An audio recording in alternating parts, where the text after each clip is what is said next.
rasa dirinya berilmu, tapi dia punya adab yang terlebih dahulu. Maka ada habaib. Oh, bagaimana nih habaib? Habaib itu kan ada yang baik, ada yang tidak baik. Karena untuk dihormati ada tiga. Untuk dihormati ada tiga. Satu adalah kesolehan. Dua adalah nasab. Tiga adalah ilmu. Kalau orangnya solih, hormati karena kesolehannya. Dua, ada orang berilmu, maka hormati karena ilmunya. Tiga, nasab. Nasab itu kuat apa ibu? Contoh, ada anak ulama, anak kiai, anak habaib, keturunan Nabi Muhammad Sallallahu Alaihi Wasallam. Oh, akhlaknya belum baik, tidak apa-apa, karena ada yang pantas dihormati apa? Nasabnya. Maka penting Bapak Ibu, zaman dulu lihat orang tua kita, kalau anaknya pengen soleh, biasanya saya juga masih ada sekarang ya, masih lihat ada orang tua itu dibawa ke ulama, kemudian ditahnik, kemudian didoain sama ulama. Kenapa? Karena agar kecipratan barokah ulama. Zaman dulu masih banyak yang seperti itu, zaman sekarang udah mulai terkikis.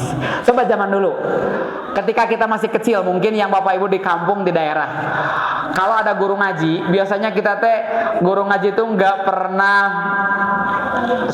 kayu bakar, karena anak-anaknya bawa kayu bakar. Dulu mah kalau zaman mau Ramadan, biasanya anak-anak itu bawa rantang ke guru-guru, lah gitu. Zaman dulu kayak gitu. Kenapa?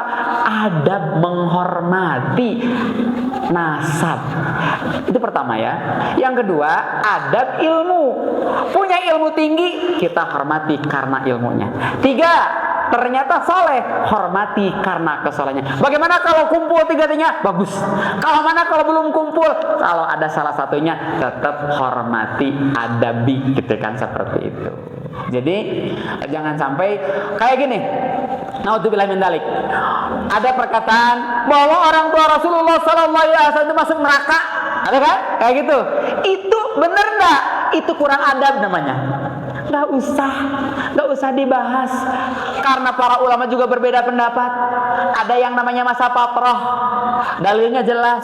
Kalaupun iya, nggak usah diomongin, nggak ada urusannya buat kita. Yang penting bukan masalah orang tua Nabi Muhammad Sallallahu Alaihi Wasallam, tapi kita, apakah kita layak masuk surga, apakah masuk neraka, itu aja.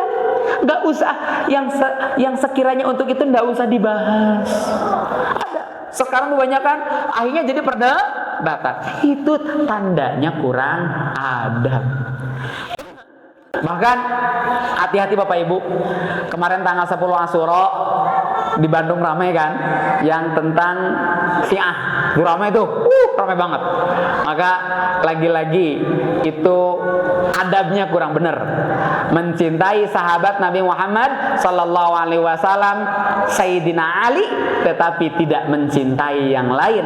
Padahal Abu Bakar juga sahabat, padahal Umar juga sahabat. Abu Bakar juga termasuk ahlun Nabi. Kenapa?